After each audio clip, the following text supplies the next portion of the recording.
बालन सरकार भनेर यति बेला विरोध भइरहेको छ त काङ्ग्रेस एमाले भनिहाल्छ जनताले होइन भनेको जनताले भोट दिएर दुईटै ल्याएर कस्तो कुरा गर्नु तपाईँले दुईटै कसले अमेरिका मान्छेले हाले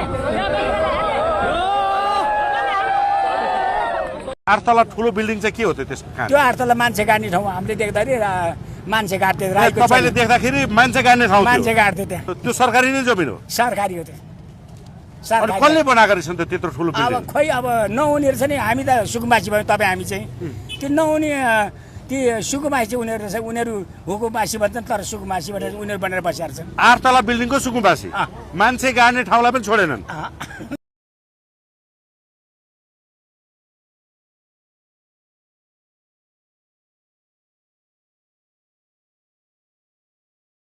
यो के हो तपाईँ आफैले खोल्न थाल्नु भएन? अब के गरेर होइन किन सरकारलाई अब दुःख दिनु सरकारलाई होइन बेकारमा यो महँगो तेलहरू खर्च गराएर होइन यसै पनि 25 मिटरभित्र हामी छौँ होइन अहिलेदेखि होइन अब यसपालि चाहिँ क्लियर भयो बाटो भने बन्दियो भने राम्रो यो हामीलाई मात्रै होइन 5 तला 6 तला घर भत्किएको छ कला वीरगञ्ज हेटौँडा होइन पहिले पो दल थियो उसले उसलाई भनेर होइन अब यही ठाउँमा 12-15 चोटि भत्काइसक्यो पहिल्यै होइन र काङ्ग्रेसको पालामा भत्कायो हो एमालेको पालामा भत्कायो हो माओवादी पालामा भत्कायो अहिले बालनको पालामा भन्ने मान्छे छैन कोही पनि होइन एकलौटे सरकार ढुक्क भइरहेछ। दिनमा कतिको व्यापार हुन्थ्यो यहाँबाट?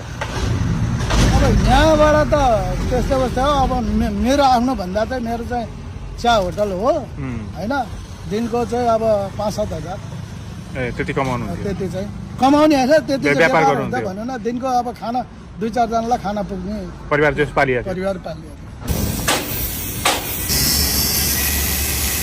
यो के हो तपाईँ आफैले खोल्न थाल्नु भएन? अब के गरेर यसै पनि 25 मिटरभित्र हामी छौँ होइन अहिलेदेखि होइन अब यसपालि चाहिँ क्लियर भयो बाटो भने बन्दियो भने राम्रो। भनेपछि यहाँले बालन सरकारलाई फुल्ली सपोर्ट गर्नु भएको छ? त्यसो भए एकदम सरकारलाई एकदम सपोर्ट गर्नु भएको छ होइन कानुनसँग हामी सक्छौँ र पहिले पो दल थियो उसले उसलाई भनेर होइन अब यही ठाउँमा 12-15 चोटि भत्काइसक्यो पहिल्यै होइन र काङ्ग्रेसको पालामा भत्कायो हो एमालेको पालामा भत्कायो हो माओवादी पालामा भत्कायो अहिले बालनको पालामा भन्ने मान्छे छैन कोही पनि होइन एकलौटे सरकार ढुक्क भइरहेछ होइन सर।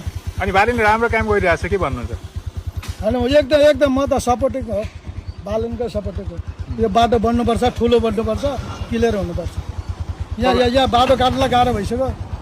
कति वर्षदेखि व्यवसाय गर्दै हुनुहुन्थ्यो? म त 3 पुस्ता भयो 42 सालदेखि बिहे भएको थिएन अहिले नाति भइसक्यो 13 वर्षको। यो फलामको पुल काटेर यहीँ कुल्ली काम गरेर यहीँ बस्छ त्यही हो अब त के भयो। अब कहाँ जानुहुन्छ त? अब यसो त्यही हो अब यसो बाटो साटो यसो टुल राख्ने बदाम बेच्ने साग टार्ने है दुर्घटनाको ऊ भएन एक्सिडेन्टको यहाँ अब आफ्नै बच्चाहरू मर्ला भन्ने डर भइसक्यो। यो हामीलाई मात्रै होइन 5 तला 6 तला घर भत्किएको छ कला वीरगञ्ज हेटौँडा होइन केही अब सरकारलाई